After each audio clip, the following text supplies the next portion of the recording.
Get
started in just a few moments.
Good afternoon, everyone. Good afternoon, everyone. Before we even say another word, I need you all to like, comment, and share. Let the world know that you are with us. We have a phenomenal program ahead of us today. It's going to be fun. It's going to be exciting, but more importantly, above all of that, it's going to be informative. We'll be talking with some of our friends at Raza Development Fund who are processing the PPP applications for some of our small business owners. These are vital dollars that are needed for some of our small business owners in the community. We want to make sure that they are aware of it, even let them know that they are eligible to apply, know that they are eligible to get this payroll protection loan, which can be fully forgiven if used according to the program guidelines. And we'll discuss all of that with you. So like, comment, share. You know what? Let's go one step further. In the comments, I want you to tag a small business owner that you know. It doesn't matter how big or how small. If they are a barber, if they are a hairstylist, if they are an electrician, if they're a lawyer, if they're a tax preparer.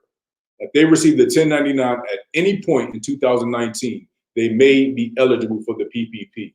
So I want you all to do a duty for them and tag them below. Make sure they join the program. Let them know we got a phenomenal program ahead of us. Like I said, it's going to be informative and it's going to lead to dollars coming back into our community. Suma, thank you for sharing that. Let's get Annika on the program. I know she is a small business owner that can be eligible for this PPP. Shannon Stone, let's go. Again, like, comment, share, let the world know that you're with us. Tag a small business owner, no matter how big or how small. Even if they did not make a profit in 2019, they may be eligible for the PPP. I know that is a recent change to the program that a lot of folks have not become or have not yet be made familiar with. So we're going to do what we can to inform our community members, let them know about the opportunities to take advantage of the PPP. If you are following us on Instagram, feel free to join us over at Facebook. There will be a presentation that will be a part of the program today to walk you through the application. So I'm looking down at the my phone that's on Instagram right now. So please like, comment, share, let the world know that you're with us. We'll be talking about the Payroll Protection Program today with some very influential and important people to make sure that those funds make it over to our community members. I'm gonna come back on and put the timer back on and give you another couple of minutes to inform your friends. We want everyone to be a part of this program. Again, it's going to be informative. It's going to lead to dollars coming directly back into our community. I'll tap back in just a few moments.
Good afternoon, everyone. Good afternoon. Glad for you all to join us today. As I mentioned, we will be talking about the Payroll Protection Program and how you can apply and get funded for your small business. COVID-19, the pandemic, has crippled many of our businesses in the community. Over the past year, the government has rolled out a number of different programs to support some of our small businesses and the employees that work for them, one of which is the Payroll Protection Program.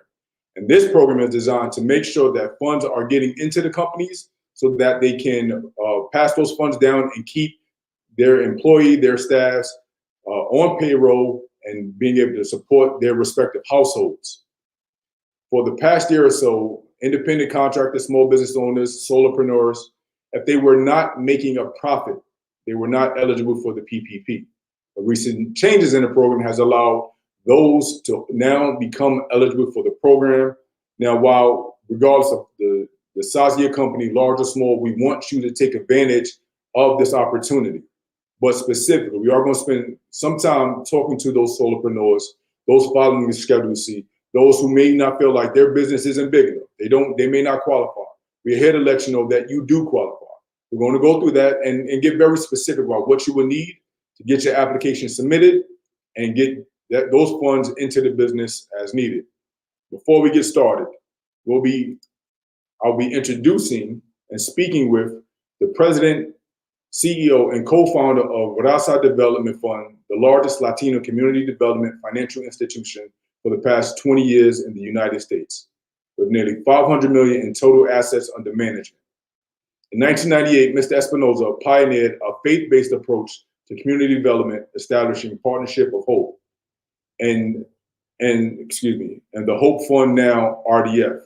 Under Mr. Espinoza's leadership, RDF has provided capital to Latino serving organizations nationwide.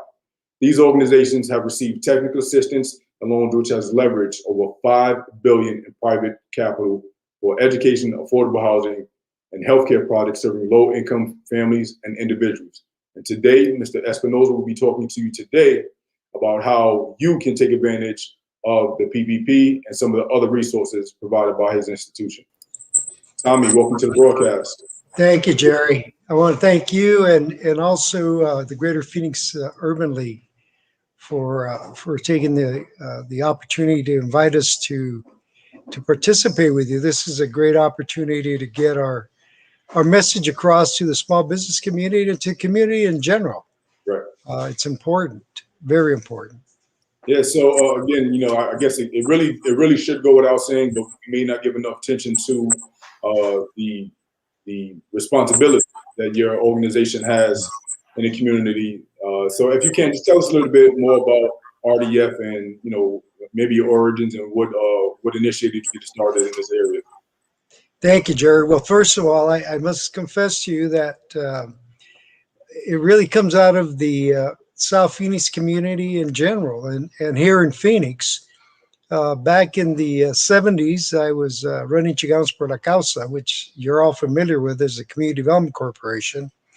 And then in the early 90s, National Council of La Raza, under the leadership of Raul Seguire, asked me to come out to Washington and look at a variety of different models for community economic development.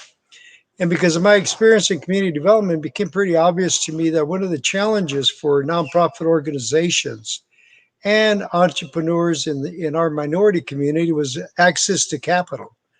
So we looked at a variety of different models and finally came up with a model at Treasury, which is a community development financial institutions, which is really basically a community development bank.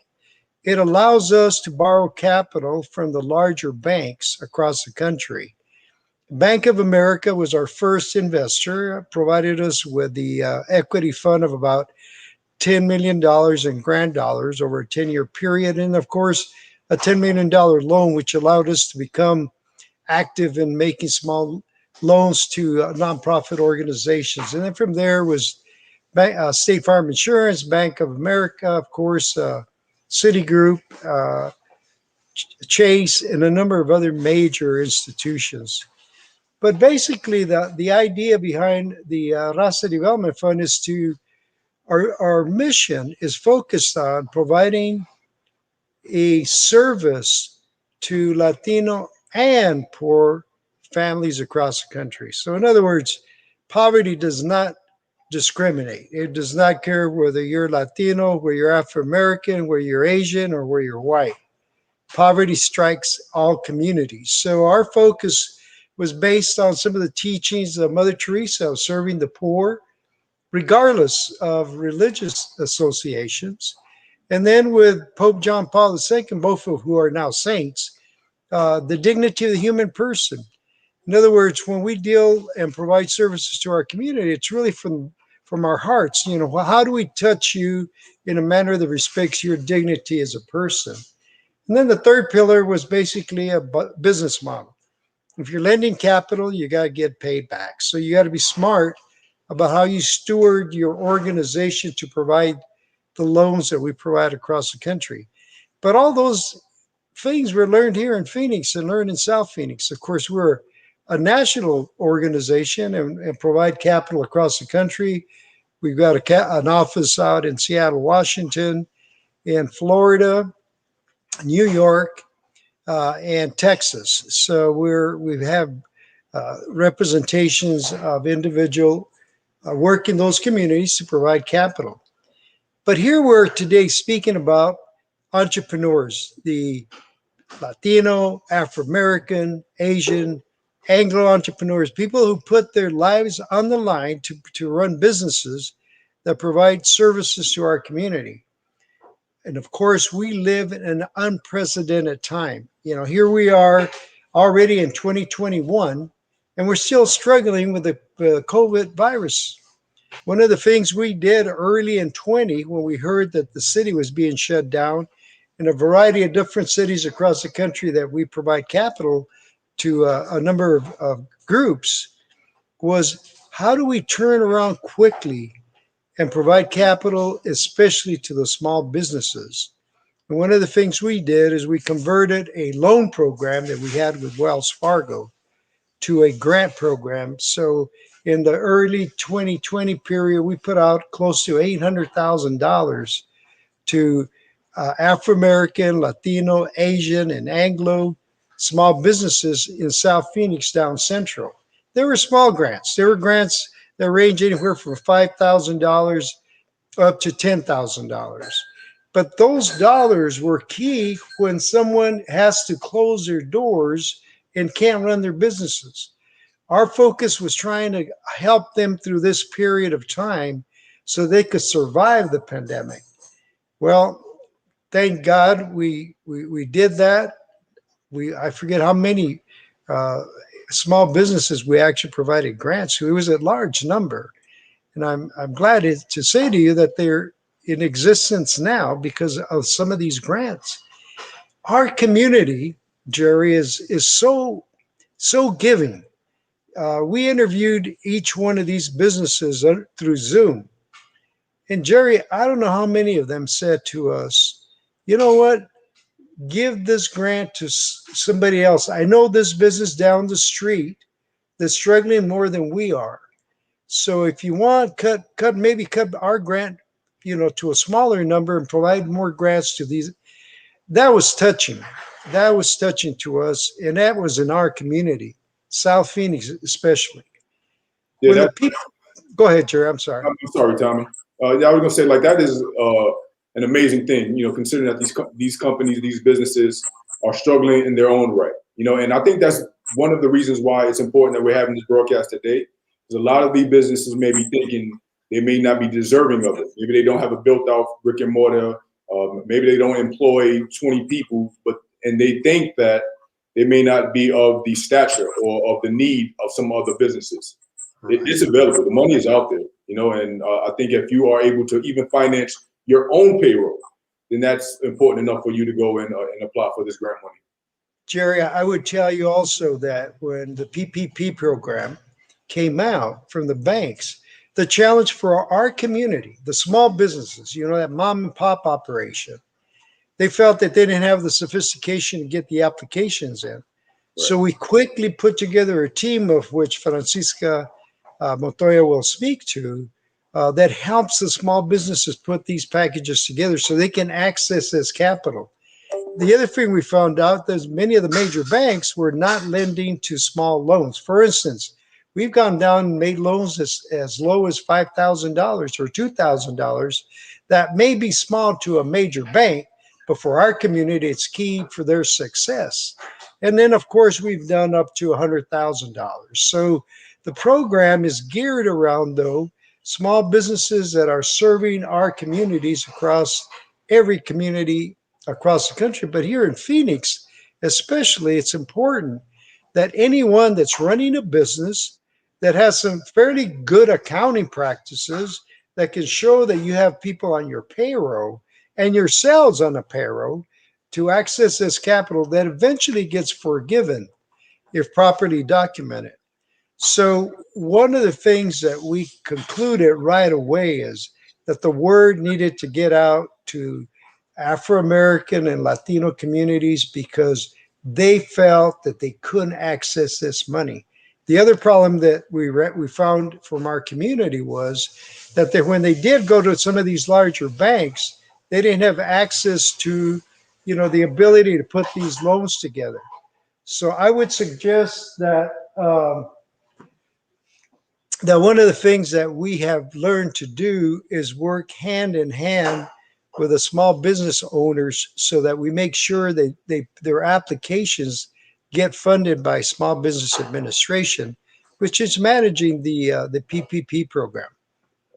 Yeah, and so that was one thing that I experienced as well, and I was, even outside of this, I am a CPA as well. That I've seen oftentimes where businesses are in need, they absolutely qualify, but they just weren't getting the attention of some of the larger banks, right? So we just know that was a problem, and it's great that the SBA has worked directly with some of these CDFIs and community banks to get them in a position to even submit applications, and because really, if you're a solo individual or you're a small business owner, 5, 10 employees, you really don't have a lot of options to turn to get that hand-to-hand attention that Raza Development Fund is now providing to some of our small business owners. Jerry, you're absolutely right. And one of the things that we found out also as we did this, obviously in our community, the Latino community, was the language barrier. You know, many times they went to some of the major banks, and folks couldn't translate from English to Spanish. So we also have Spanish-speaking processors that we've brought on the team to help out.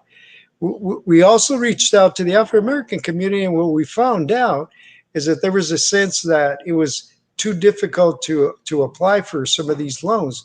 And it's not. I mean, it's not easy either. I mean, it's not something that you just, quickly put together. But the bottom line is we have a team in place that can help the small business person put the loan together, get their information that we need in order to submit it to SBA. And then also on the follow-up, one of the things that Raza Development Fund is doing is helping the business owner apply to SBA after they've gotten the loan so they can be forgiven.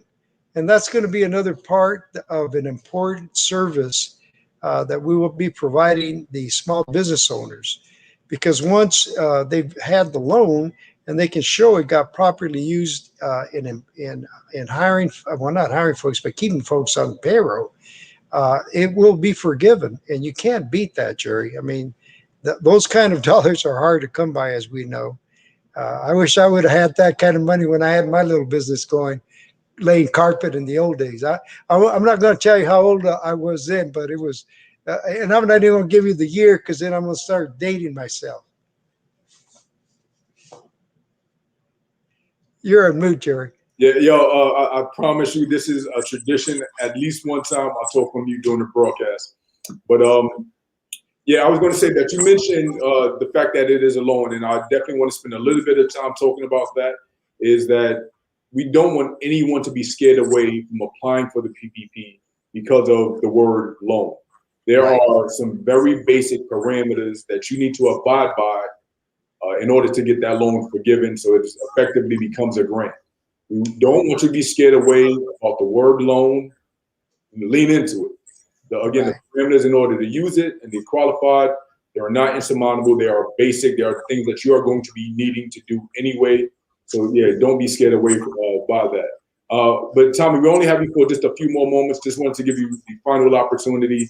Don't feel rushed. If there's any other further information that you want to share, and actually, if I may, before I actually yield to you, I just want to point out we are here talking about the PPP, but I hope you all have gathered the larger picture of local economics and doing business and growing and investing in some of our small businesses. A little bit later on, we'll be talking to some of our local entrepreneurs. Those people have invested in our community and making sure that we're doing business with other businesses within our community. So definitely look forward to working continuously with Raza Development Fund. But yes, Tommy, I would like to just yield the floor if you would like to share some parting thoughts. Just to wrap, Jerry, look, our community is usually on the tail end of getting access to capital. No one should feel also ashamed of going for this capital. They've written off billions of dollars for the major banks recently, billions of dollars for airlines. This is something that hit the whole country. So please take advantage of it. The other is, remember the Raza Development Fund is here after the PPP program. If you need to expand your business, if you need to grow your business, please come to us. We're high touch, try to work with you very closely. If you need a facility, if you need to add some equipment to your operation, we provide those kinds of loans away from the PPP program. But to Jerry's point, these loans are forgiven. Let me repeat that. These loans are forgiven. So to some degree, it's a loan, but in many ways, it's an indirect grant from SBA. So again, take advantage of it. Jerry, I want to thank you for getting this out to the community. And I want to thank the Greater Phoenix Urban League for allowing us to speak into our community. Thank you. Tommy, once again, my pleasure. We have a duty to deliver this information to our community members, and we greatly appreciate the work that you and your organization is doing to invest in our community, invest in Phoenix, and look forward to seeing as businesses grow. So Tommy, look forward to talking to you again, and always a pleasure. Thank you, Jerry. Thank you. Have a nice afternoon. That was Tommy Espinoza from Raza Development Fund, sharing information about the CDFI, its origins, and the work that they're doing in the community. If you're not already familiar with them, get familiar with them. If you're a small business owner, whether you're new or growing, that will be a resource that you can leverage in the coming future. Obviously, you mentioned it's Hispanic origins and focus, but be clear, you are able to, they're willing to work with any and everybody from any race, color, and creed. I know that goes without saying, but I'm saying it anyway. Do not be feel intimidated or slighted. There is a place for you to work with Raza Development Fund if you are interested. I would like to pivot and bring on some of our local business owners, those that invested in and outside of the greater Phoenix community, to talk about these local economics and the importance of investing in some of the small businesses and provide that encouragement, the information, that insight on why you need to apply for the PPP. It's not only for your business, there's a bigger purpose here. So first, I would like to bring on Brother Ali from the Phoenix Local Organizing Committee. Brother Ali, welcome to the broadcast. For those few folks who do not know who you are, please take a moment to introduce yourself. Hey, peace and love, everybody. Peace, brother. Thanks for having me on. Brother Ali with Phoenix Local Organizing Committee, grassroots organizing group, focused on building power here for the Black community in Arizona. Also co-founder of Archwood Exchange, host of the Buy Black Marketplace, which will be returning starting next month. So looking forward to that. And just a huge advocate, or at least try to be an advocate for group economics, Black business ownership, economic empowerment, and just using that as a means to bring about greater levels of freedom, greater levels of peace and harmony, because we know that resources are necessary everywhere that we engage with the system. Exploitation exists, oppression exists, so we need our own businesses, our own institutions, our own schools, all those things. And business is one tactic in a multi-pronged strategy of bringing about that reality. So I'm excited to be here, excited to discuss how this can be a tactic and a tool for us, Right. in that direction. Absolutely, Brother Ali. Goes without saying, love working with you. We've worked side by side for the past few years. Look forward to continue work and look forward to this conversation. Next, I would like to bring up Adrienne Carter, certified public accountant, former YP member. She represents Real Estate Investments Financial Solutions. She is an expert in real estate investing. Adrienne, welcome to the broadcast. Wow, Jerry. Thanks for the introduction. Hello, everyone. My name is Adrienne Carter, and just like Jerry said, I'm a CPA, new to running my own firm, and I specialize in small business and real estate investors. I am a former member of YP, which I missed so much when I lived in Phoenix, but now I'm home in Detroit, one of the largest Black cities in America. So I'm super happy to be here and be able to be a part of the change and growth of my home city. Everybody knows about the story of Detroit over the last few years and the turnaround we're experiencing. So I am a new investor in the city and continue and looking forward to growing my investment portfolio, providing housing for people in need. So that's one of the things I focus on as far as contributing to the growth of our minority economy. Thank you, Adrienne. We look forward to the conversation. And, so Adrienne is a current and former business partner of mine, and she has taught me so much regarding interpersonal skills that I probably lack. Thank you so much and look forward to the conversation. Lastly, sorry about that. Lastly, we'd like to bring on to the program Jordan Jacks of Stone Mountain Insurance Services. Jordan, welcome to the broadcast. Hey, good afternoon. Hope everybody's doing well. Yeah, Jordan, if you could just take a moment and introduce yourself to the audience, tell us a little bit about who you are and who you represent. Sure. So my name is Jordan Jacks, owner of South Mountain Services, local insurance brokerage here in South Phoenix. We help our clients find the best cost and coverage for home, car, business, and life insurance. We're really invested in the community, in the financial fabric, particularly a South Phoenix community. A lot of my clients are business owners, so we help, single people, married people, families, businesses. We're kind of all over. We help them protect and grow their assets.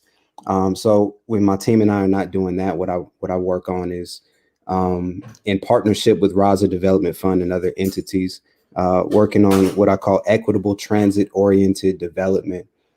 In summary, I guess in short, we spend 70% of our income on two things: housing and transportation. So I focus my business on kind of attacking those two issues and making sure that we can sustain not only ownership, but have equity in our community. Jordan, thank you so much for joining the broadcast, and look forward to hearing more about the work that you are doing. We are all entrepreneurs to some degree or another, but I think we also share the passion for working within our community and building it up. And again, if you are here to apply for the PPP, we will have a very in-depth walkthrough of that application, and we will be displaying that banner in just a few moments. But before we did that, we wanted to plant that seed of not only is it getting the funds, but what are we doing with it? So we're going to take a couple of moments to talk about that with some of our leaders throughout the community. And Brother Ali, let's start with you. I know that you have been, knee deep in working and building up Black-owned businesses in the Phoenix area. Tell us a little bit about, what you've seen in the past year or so with these businesses and how they've been impacted by the pandemic. It's been, just like everything, it's been a range, a wide range. Some, many, and probably from what I've seen, the majority have been negatively impacted by it, especially depending on industry, right? Those in the service and hospitality industry who have limited capacity and have had to adapt to different mandates and all of these different rules that have been thrown out, and also just the slowdown in people wanting to come out and be in large groups, right? There was an article that came out from downtownphoenix.com, their social media and website, and they talked about all the Black-owned businesses in downtown Phoenix. It came out in August of last year, even earlier than that. And there were all these businesses on it. It got shared a lot. It got a lot of attention because people were excited to see it. A lot of people didn't realize that all those businesses were downtown. And then I started to see it's making the rounds again a couple weeks ago. And, I think people might have thought that it was a new article, not looking at the date and seeing that it was from last year. But the unfortunate part about it was almost half the businesses, or I think about a third of the businesses that were on there were closed. Had closed as a result of COVID. Onyx Event Center, Bicycle Nomad. Now they had a different circumstance, but it was about 6 businesses on there of a total of about 17 that aren't in existence anymore, right? And so that's been pretty indicative of what's been happening around the country. A large number of businesses have just been shuttered. We have a overabundance of businesses in food, in service, and in those types of in-person brick and mortar mom and pop type of businesses, and throughout this environment where people have shifted more to online, shifted more to delivery, shifted more to things that are remote. Those smaller in-person businesses unfortunately haven't been able to withstand by and large. The funding and the PPP has been a big boost and has helped people, and those who have been able to adapt have really done really well, especially those who are moving online or using different type of service models. So there are some success stories. A few that I'll raise is Sugar Jam Southern Kitchen out in Scottsdale, Arizona. Like, she has positioned herself and actually expanded you know, and has a beautiful, amazing location in North Scottsdale. And now that things are starting to open up, you know, she's really poised to do really well up there, and I'm wishing her all the best. Not to highlight my own business, but Strong Wool, you know, we've been able to pivot with the community support throughout this time, because you know we focused on doing things online, focused on, you know, doing social distance events and things like that. So we've been able to weather the storm, and also been able to grow and expand our business throughout this period. So I think even as we look forward, that's something that we all will have to continue to do for the foreseeable future. And that's just business, right? We have to be able to adapt. We have to be able to overcome, you know, whatever the circumstance is. You know, but it's definitely, it hasn't been the same experience for everybody. Right. Yeah. You mentioned the stat earlier about 33% or maybe 30% was the number you used of Black-owned businesses that closed locally, but that number has held true throughout the United States as well, which is just another reason why it's important that we make sure some of these dollars get into our local community. So, Adrian, I want to turn to you, right? I know you spent some time in Phoenix. I know you love the city. You come out here fairly often, although you don't check on me when you're here. But I know you come down to Phoenix fairly often. But you relocated to Detroit with a very intentional purpose. Can you tell us about that? Yeah, so I relocated back home to give back to my community and be a part of the growth and bringing my experience, because I've been in several places, my experience back home to Detroit to have some input into like different programs or, you know, helping out small businesses. So for me, like, I actually was impacted by the pandemic, and it kind of forced me into being, you know, my independent CPA. And so for that, I started focusing on like how I could help other small businesses basically grow or just understand their accounting system so that they could be bankable, or in this case, eligible for their, you know, small business loans during this time. So that was basically my intention for coming back and just helping the community grow. And I wanted to be sure to point out and reference that Adrian is now in Detroit. So if you are tuning in, no matter where you are, whether you're in Phoenix or not, the Raza Development Fund is available to help you apply for the PPP. It's not limited to those in Phoenix.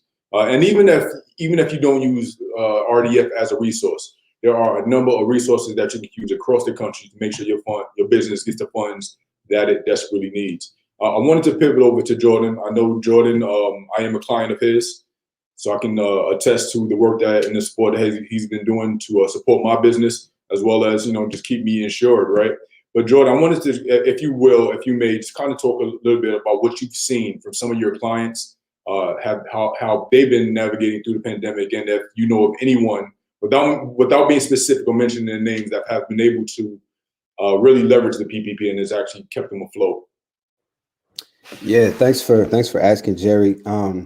You know, I think it's I think there's been, you know, multiple stories all around. Again, you know, not to use specifics, but for a lot of people, you know, kind of to echo what Ali had mentioned, you know, a lot of people are pivoting online or have adjusted their hours. I know that's something that we've done in my office, and encourage the team to work remotely.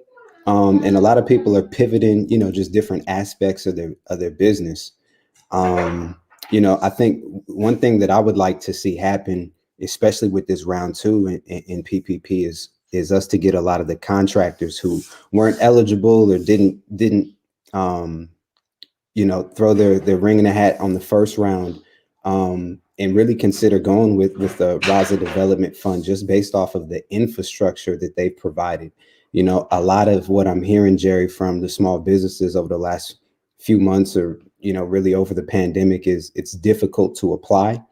And, you know, we are, as business owners, we kind of master our own trade, and maybe that trade isn't accounting and keeping track of the paperwork. And so it's nice to have a Raza Development Fund that has the infrastructure that could help you chase down documents, explain things, and fill out the paperwork. so that a lot of those dollars can go to folks who did not get it the first time around. Simple is if you had filed your taxes in 2019, you're a solopreneur or, independent contractor, there's an opportunity if you didn't get those funds. And so I just want to make sure that there's not a barrier. I know Tommy had kind of mentioned that. There's an intake form they have on their website you can fill out, and someone would call you back to make sure that you get the resources. Capital is king, especially nowadays. So make sure you get the access that you need. Thank you so much, Jordan. And we just displayed that link below. We'll take you to the intake form where you can kind of get the process started. We definitely want you to stick around and listen to the program so you can even learn how you can best qualify for that. But we will be going through that in just a few moments. And Jordan, you touched upon something that is vital that I want everyone to hear and hear it clearly, is those contractors. Whether you are, a maintenance worker or a marketer or even an accountant or a tax preparer, a lawyer, there are so many industries where you receive a 1099. And like you may think, hey, that's my employer, and they give you a 1099, but you are by definition self-employed. You are by definition an independent contractor. Those are the folks that have been overlooked during this process over the past couple of years. Those are the folks that, particularly, again, we're trying to get all businesses funded, but these are the people that need, the ones that have been looked over. We're trying to make sure that you get the attention that you need. Brother Ali, I want to come back to you. So regarding the PPP, or even, just beyond that, right? Like what words would you have for anyone? So again, like maybe a business has, still doing well, right? And but they still would be entitled to some of the funding. Like what would you have for those businesses as far as applying for the PPP, getting funded, and then what? What words of encouragement or direction would you have for some of these businesses in our community?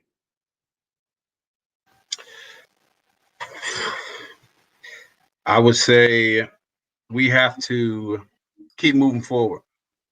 At least that's the message that I keep giving myself as an entrepreneur, but also as someone who tries to be a resource for other entrepreneurs, tries to be an advocate for this whole concept, right, of us doing for self and us building.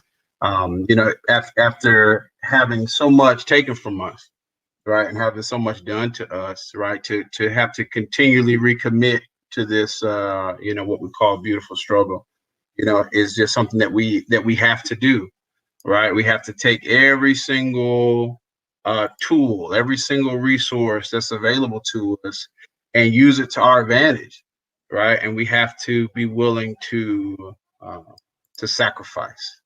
I think that's the word of the day today, is that we have to, because there's going to be a sacrifice, right? And it's not really, as much as we like to think it, that we're the beneficiaries of it, we aren't, right? This is something that we have to do for those coming behind us, because we may not see the benefit of it, but it doesn't take away the responsibility for us to do it.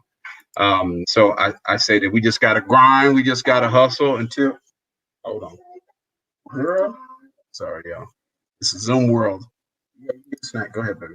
No, that's a full too. Give the time you need to that, for sure. Right. Yes, I guess snack.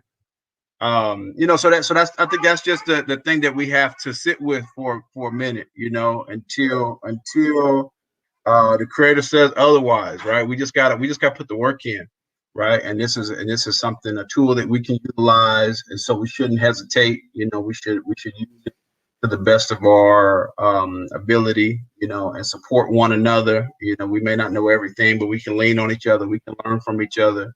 And I'm positive that we're operating in our season, in our time right now. But we have to believe in ourselves, believe in one another, and support each other. And we'll get there. So that's what I would deposit with everyone who's kind of navigating these waters together and trying to figure this out. For sure. So Adrian, we have a few minutes, so I'll give each of you just a few more moments. Just give you a heads up, we got a few more minutes. But Adrian, you are a CPA expert in your field, more than qualified. You mentioned earlier, many of your clients are small businesses, kind of, if you can, tell us a little bit about the work that you do with some of these small businesses and why it's important. So I do a lot of like bookkeeping and taxes for small businesses. And it's important. So my work for my clients, I feel like is important to help them be prepared for situations like this, making sure that they have their books in order. I feel like I ran into some clients that were coming to me asking if I can help them with the PPP, but they just didn't have their paperwork in order. So I feel like it's very important for me to kind of help them keep that organization so that they are ready. They're able to apply for these funds when they're, when they come available. And then just being a partner to my clients. I think it was just mentioned, like, most entrepreneurs focus on their craft and their expertise or whatnot, but they also need someone to kind of guide them in the financial aspect of their business and, keeping that organized and just taxes and things of that nature. So that's pretty much what I try to focus on, and kind of like give my knowledge and expertise on, like, the benefits of like investing in real estate and the different strategies that you could could do to maximize your money. So that's pretty much what I do. And just to Brother Ali's point, like, he was describing like the agility that's needed for small business owners. Like, I personally witnessed a few here. There's a family that owns a few restaurants, and I've just seen how like they just, kept their I guess their faith and kept the momentum and just was pretty flexible as like a palm tree, like when they were knocked down. Because you guys know we are here in Detroit, in Michigan, and we're one of the states that, our governor was pretty strict on like what we could do. And they lost a lot of business, but every time like the mandates were let up, they were able to open their doors, and I've seen community come and support. So we're sticking together. Yeah, that's pretty much. Got it. Thank you so much, Adrian. Everyone, we are a little bit pressed for time, so I will like to do a quick round robin. Jordan, please, I would like to hear a little bit more about the work that you're doing with RDF. So if you can share, kind of unpack that and kind of tell us a little bit about what some of your goals are. But in addition to that, please leave us with some final thoughts and some contact information that those in the audience who are looking to utilize your services, how they can get hold of it. Sure. Yeah. So, as far as with Raza Development Fund and being a community partner, liaison, champion, whatever you want to call it, for the community, it's been a relationship that's really evolved over the last few years, working directly with the city of Phoenix and a few other entities that were designing the light rail coming to South Phoenix. My initial desire was just to tap in and make sure that it's an equitable situation, and have helped be a part of adding value to certain organizations like the South Phoenix Convening or South Central Collaborative, which are neighborhood and business sort of affinity groups, desiring to make sure that any future development in their community is development that's benefiting the community directly, in all sorts of ways. So from making sure local contracts for the light rail goes to, local artists that's extending 5 miles down from downtown to South Phoenix. It's a multi-million-dollar investment in the community. And so I'm really particular in making sure those dollars are steered towards community people, to making sure that grants are available to businesses, learning lessons from where the light rail went previously in other parts of the city and how business interruption and utility services have taken place, to a larger sort of community development plan and polling the community. I guess in short, the relationship is, hey, we want to know the developers, and the developers want to be aware that the community wants to be in charge or oversee or have their thumbprints on the actual development that's going to impact them. And there's also a massive financial benefit to the community. I mean, even down to us getting the wording in the request for proposals to make sure that the community is being hired for these contracts that are now, going for 3 years. They need to hire people that live in South Phoenix and train them as well. And so it's really an economic development sort of tools that we've been able to facilitate and learn best practices from other cities. So Raza is a community development financial institution, and I'm getting a little long-winded here, but really quick, in essence, they're able to take dollars that large financial institutions should be investing in the community and actually put those dollars to work. So small business owners definitely tap in, and I'll just leave you all with, these financial times are certainly trying. There's opportunities for us to be able to connect and for us to hopefully save you some money on car insurance, homeowners insurance as well. So feel free to reach out to southmountainservices.com, local community-minded insurance brokerage. That's southmountainservices.com or reach out at 602-601-7404. With that, Jerry, I'll pass it back to you.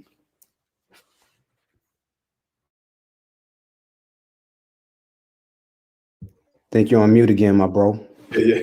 Thank you so much. I was saying, if you can take a moment, drop that information in the private chat, and I'll be sure it gets out into the comment feed on the respective social media channel that it's on. Yes, sir. Brother Ali, final thoughts, and please leave them with your contact information or anything else you'd like to share before the party. Yep. Peace and love, everybody. Thanks again for the time. Enjoyed the discussion. I put a link on the Facebook comments. I put it on the chat here just to get shared.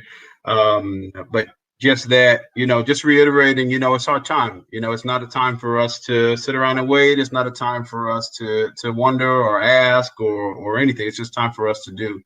Right. And so after all this time of seeing, the realities of the system, right, it's time for us to take our destiny in our own hands. And so this is a tool that we can use, and I highly encourage that we use it, and invest it in ourselves, invest it wisely, invest it sacrificially, and let's build, right? So that I put the link to a program in the chat. It's called Be Ready Phoenix, or it's called Be Ready. And the website is Be Ready PHX. It's a business readiness program that we just launched, we being Phoenix Local Organizing Committee. And it will last from now until September. It's virtual every other Saturday, and we're going from top to bottom, talking about banking, being bankable, talking about marketing, transitioning to online, having a strategy, all these different things. So if you are a business, or if you know someone with a business, feel free to tap in. It's a free program, and we've invested a lot to make this program accessible. So please take full advantage. Please help us spread the word about it. There's still time to sign up. Be ready PHX. There's a ton of other great programs. Hustle Phoenix.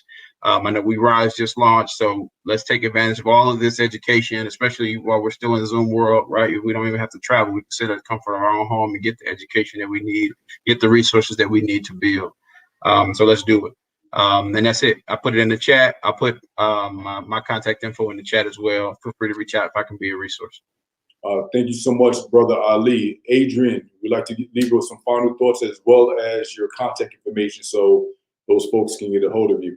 And to be clear, Adrian Carter is also one of the partners with RDF who will be assisting some of these small business owners in completing the PPP application. So, Adrian, take it away. Ali definitely said a lot that I would agree with. But I don't have much to leave, but just stay positive. That's what I've had to tell myself throughout this whole process. And definitely reach out for any assistance that you may need. Reach out to professionals that could possibly help you, myself. And I can be reached. I can leave. Okay, so I have to go on Facebook to put my email address in, but I'll do that.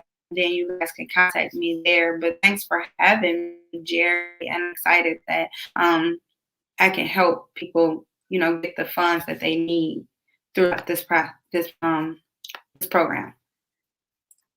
Adrian, thank you so much for joining us again. We'll be in contact over the next couple of days and weeks, particularly just to make sure that some of these clients are getting their applications completed. Thank you so much. As far as your contact information goes, put it in the private chat and use that tool. Or you can post it directly to Facebook. But if you put it in a private chat, I can make sure it gets out to. Oh yeah, I'll put it in a private chat because for whatever reason on my screen I don't have access to the comments. Yeah, you wouldn't. It's a. Okay, I was confused, so I can put it in a private chat and then you can share. And we will make sure we get that information out to the masses and everyone else who will be looking to apply for the PPP. So we are looking to go ahead and move forward with the rest of our program. Again, thank you to our panelists. Thank you to everyone who showed up thus far. And now is the moment you all have been waiting for. Now we're going to spend a couple of minutes talking about the PPP program, how to apply, how you can qualify, what are the parameters, what information you will need, what you need to do to get started. So without any further ado, I would like to introduce Francisca Montoya, who serves as the Community Development and Special Projects Director at Raza Development Fund. Francisca, welcome to the broadcast. Good afternoon, and thank you so much, Jerry, for inviting us to be a part of this incredible program. Anytime we have an opportunity to be able to impart information and knowledge to our community is a blessed day for us.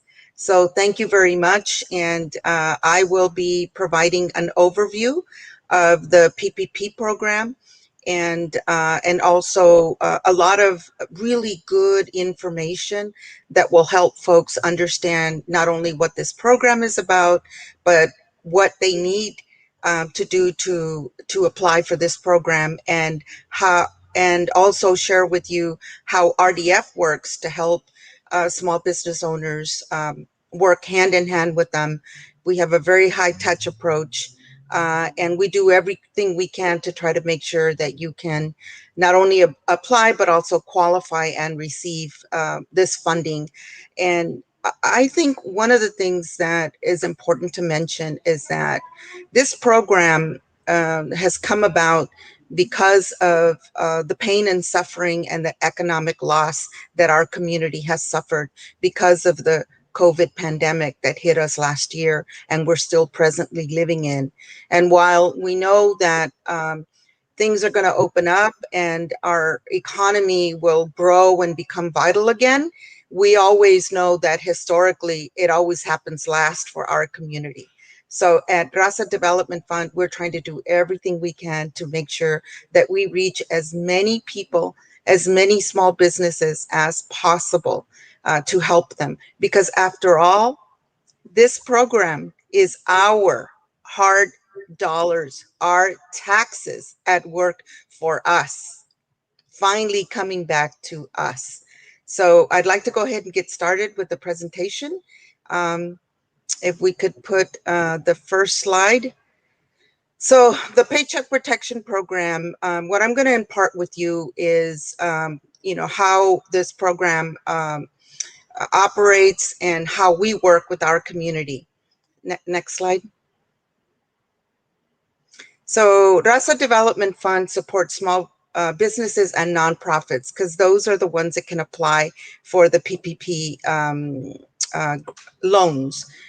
We understood early on, as our CEO, Thomas Vinosa, explained earlier, that we had to be innovative in terms of how we worked with our small business community. And it was important for us to leverage the partnerships that exist in our community because that's what's going to be vital in our economic recovery.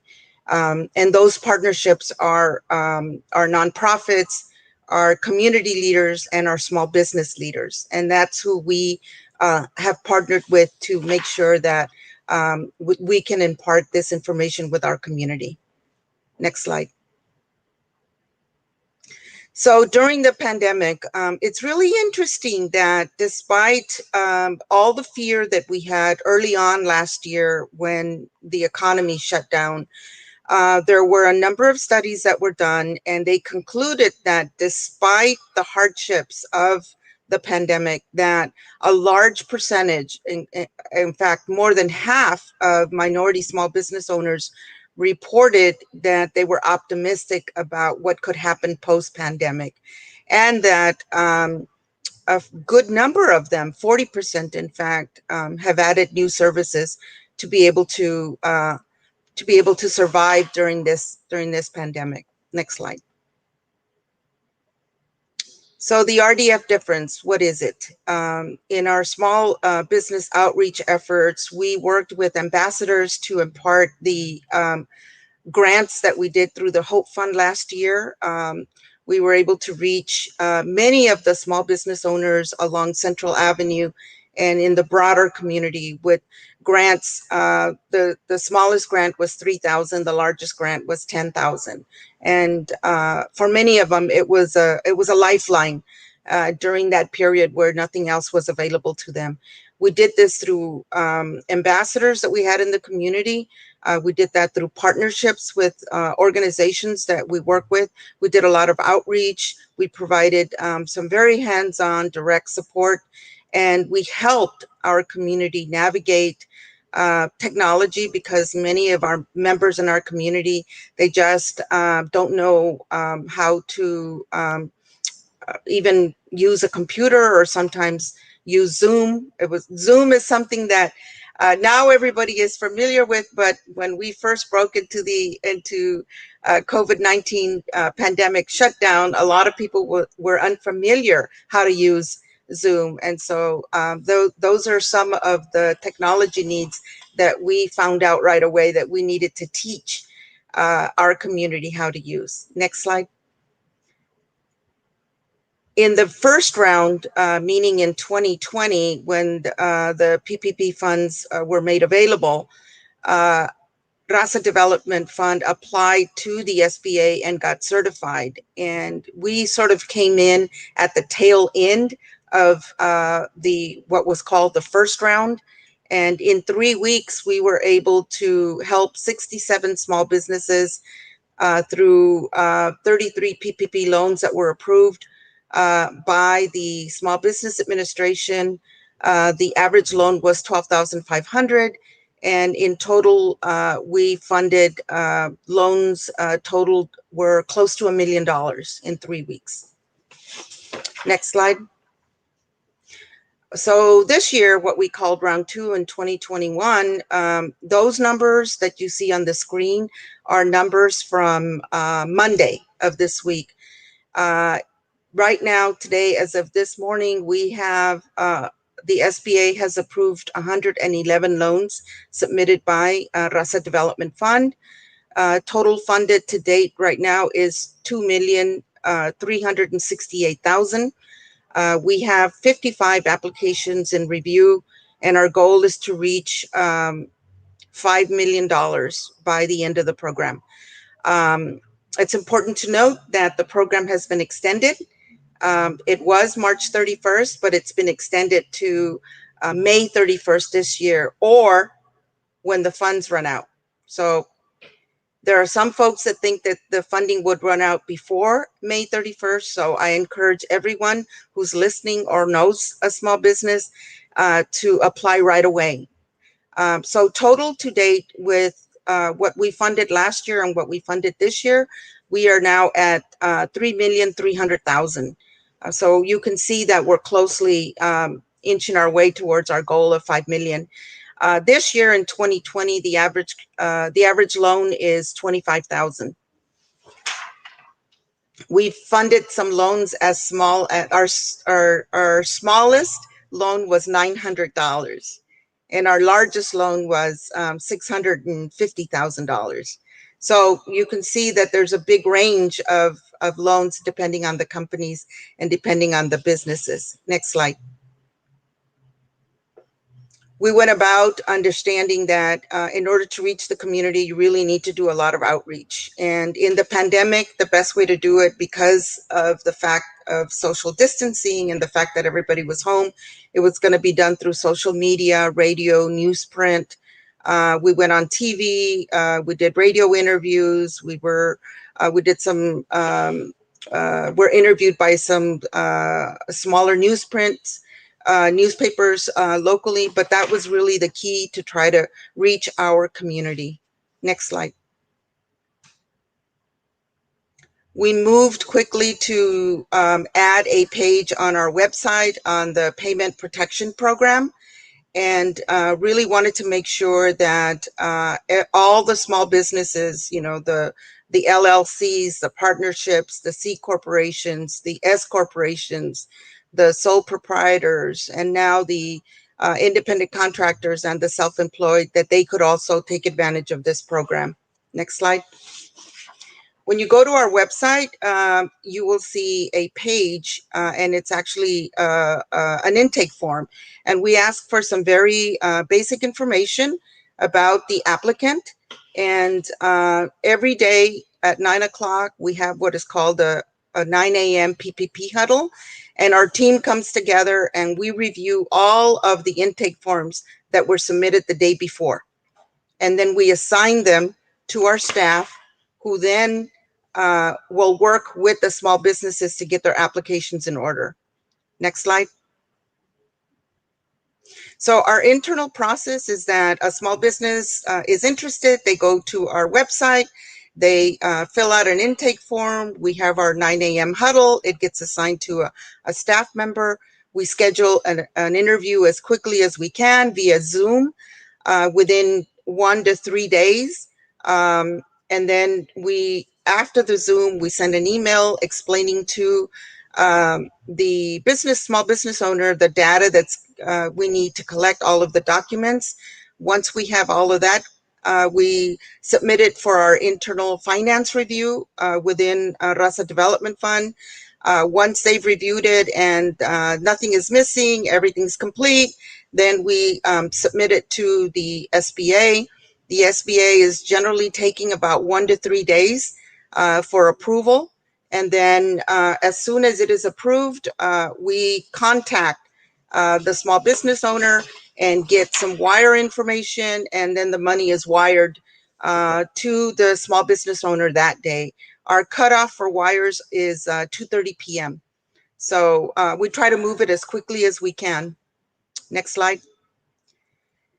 So as was explained earlier by, you know, some of the folks in today's program, you know, there's been challenges. You know, one is technology. A lot of our small business owners, especially in the Latino community, are basically running their operations through their phone. And so they haven't, many of them haven't learned how to adequately use a computer. So we've had to be very patient and work with them to address the technology issues. You know, some things as easy as for us who are more techno savvy, you know, learning how to use Zoom, learning how to scan documents into PDF files, learning how to send documents via an email, things like that. Also, the collection of documents. You know, there's a lot of documents that are required in order for our internal team to review whether or not you are in fact eligible. And so we work with our small business owners to help them understand all of these documents that we're going to need from them to submit in order for us to turn it into the SBA. And also what happened with a lot of small businesses that were fortunate enough to receive the PPP loans in 2020, many of them did it through their banking institution. And banking institutions, by and large, have portals. And you go onto the portal and you do a DocuSign. And a lot of these small business owners didn't think to actually download that document that they signed. And so that document contained their small business loan number. And you can't apply for a second SBA PPP loan unless you have that first SBA loan number. So that's been a real challenge for a lot of people. Next slide. So the application overview, the first thing that we want to know is, what is your legal structure of your business? Are you an LLC? Are you a partnership? Are you a sole proprietor? That's very important. And the reason that we ask that is because that will determine what application you actually need to fill out to apply for the program. So currently right now, there are 4 applications. For those folks that are LLCs or partnerships for 501c3s, they have to fill, and they didn't apply in 2020, they fill out what is called the first draw application. If you applied and received funding in 2020, you apply on what is called the second draw application. But the added requirement is that you have to provide documentation that there was at least a 25% reduction in revenues in any one given quarter from 2020 to 2019. You get to select the quarter, but it has to be the same corresponding quarter. So a 25% reduction in revenues quarter to quarter between 2019 and 2020.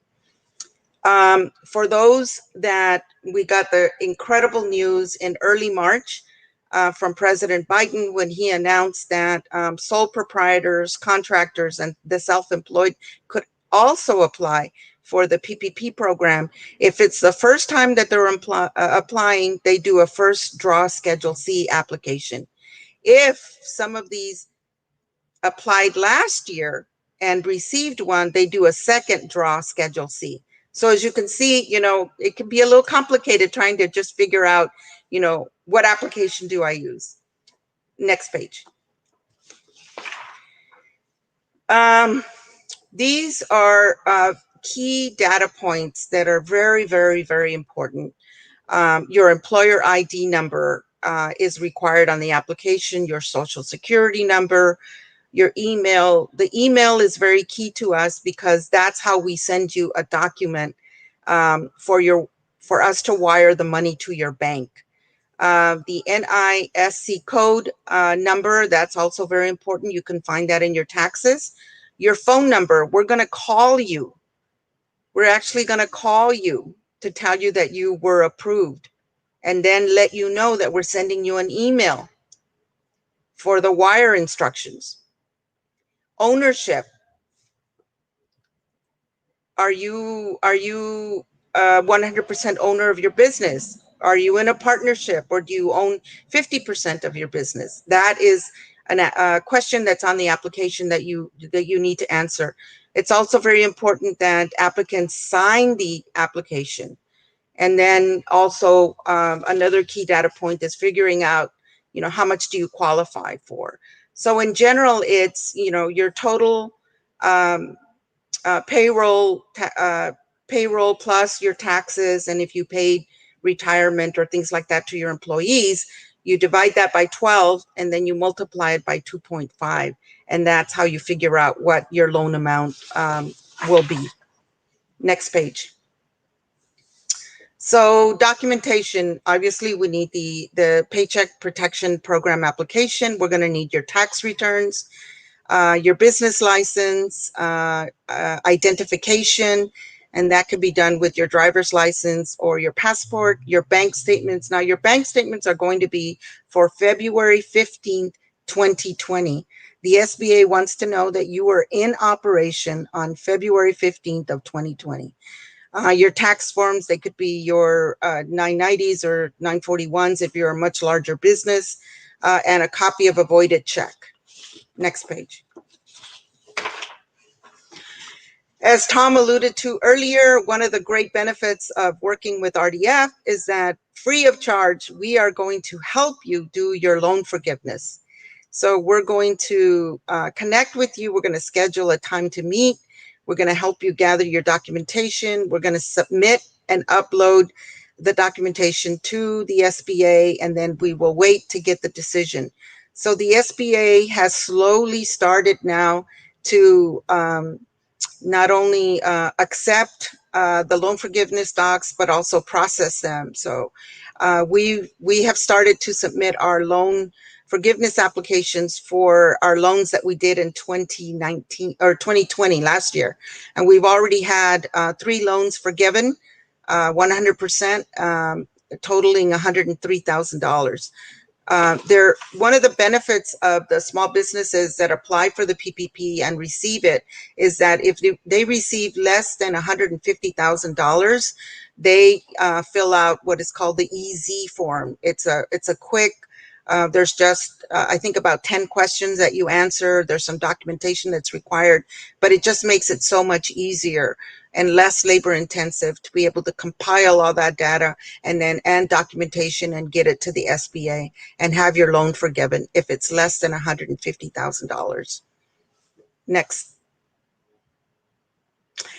Glad and excited to be working with the Greater Phoenix Urban League. It's always a pleasure to be able to work with like-minded people of color, brothers and sisters in the community that we've been working with for many, many, many years, and excited that you guys put this together. Next slide. Now I'm open for any questions that people who are watching have regarding the PPP program. Be glad to be of assistance in any way that I can. Thank you, Francisca. Thank you so much for that presentation. It was in depth, it was to the point, it was concise, and we hope that everyone watching was able to pick up that information, see how you can apply and qualify for the PPP. So now, if I didn't see many questions coming through the audience. However, I have some questions. I know Adrian has some questions, and we're probably going to ask the questions that the folks that are watching right now and those that will be watching this on replay will possibly have. So if you will, we'll kind of go ahead and just start asking away. I know we have a couple of minutes, so feel free to just confirm when you need to go about the rest of your day. I know you do have other engagements to get to. Adrian, would you like to start off with the questions, or you would like me to? You're on mute. This video stuff. Hi, Francisca. Thank you so much for all that great information. I'm actually a partner with Jerry, and I actually am located in Detroit. So I have questions about, one, if this program is it open nationwide? Because I work with small business owners. I actually had a client that was inquiring about applying for the PPP. And he's an LLC, obviously. Everybody feels that you have to get an LLC to start your business, but he's also a sole proprietor. So obviously he'll use his Schedule C to apply, correct? And Correct. he's also adhering to the new guidance where you can use your gross income versus your net income, right? Mm-hmm. Yeah, so to address your first question, yes, we are accepting applications nationwide. We've gotten a lot of applications from folks all over the country. Because we are a CDFI, a community development financial institution, our name and website and contact information has gone viral when the program first opened up in January, because in January, the first few days, I think it was the first 3 days, the only way you could apply was through a CDFI. So we received a lot of inquiries throughout the country, including Hawaii, folks wanting to apply for the PPP, and we have funded, we have helped small businesses get their actual SBA PPP loan throughout the country. So yes, please, if you're in Detroit and you want to send applications, yes, please send them our way. With regard to your second question, Adrienne, and I was mentioning to Jerry earlier, I can send you a document that tells you exactly how much you would qualify for, or how much a small business would qualify for, and what is the documentation that's required, because it varies from LLC to sole proprietor to partnership to a nonprofit, and it's too much information to go over.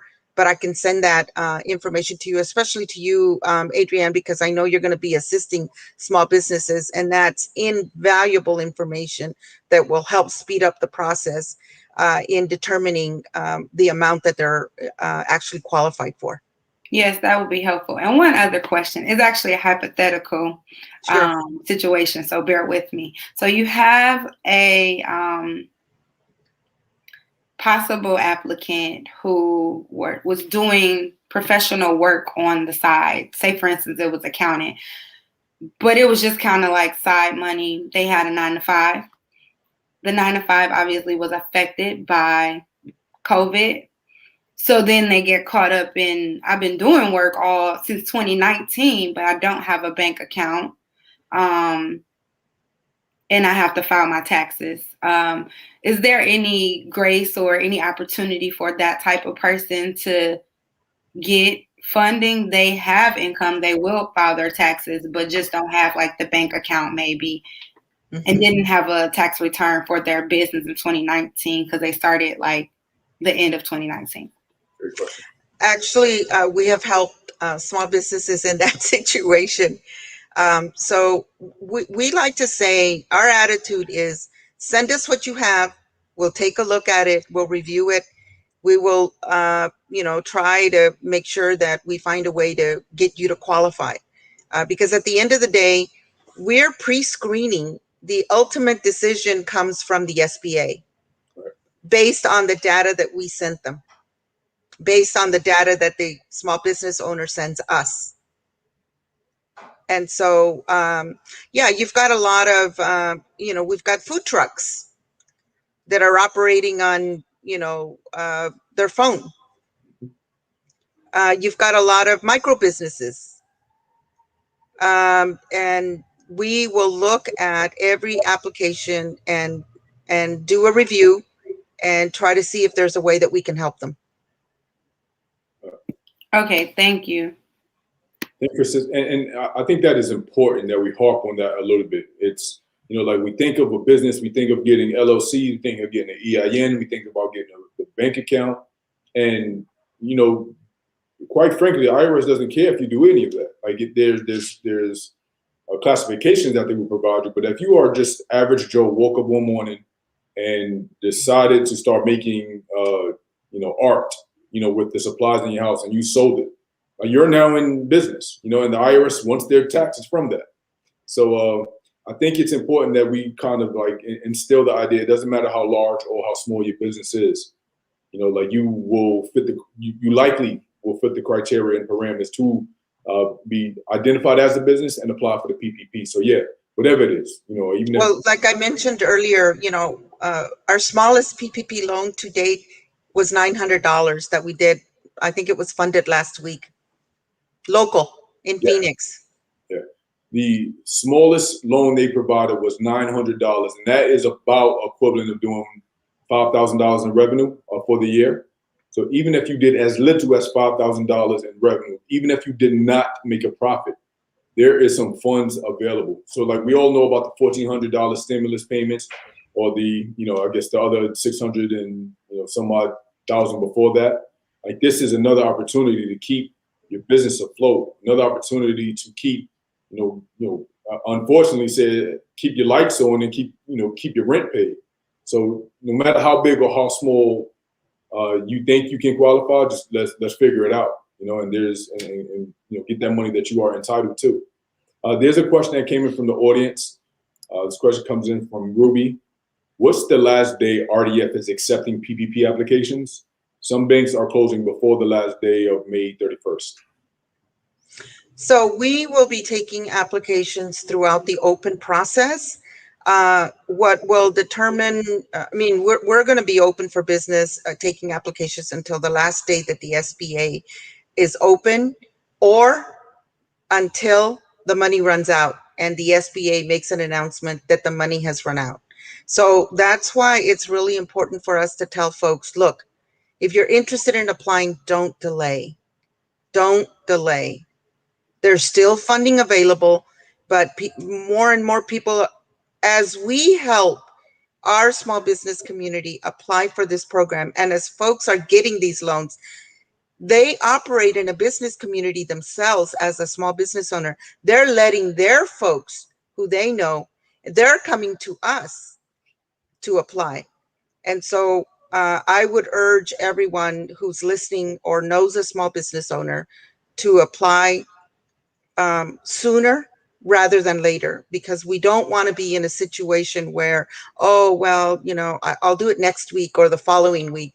Right. And then before you know it, you're 3 weeks down the line or a month down the line, and everyone else is applying because now they've extended the date. And so the money runs out. Or they found out about this program and learned about the PPP, and now they're going to leave the broadcast and start applying for the PPP. It's imperative. It's Friday, 2:30, past 5 o'clock on the East Coast.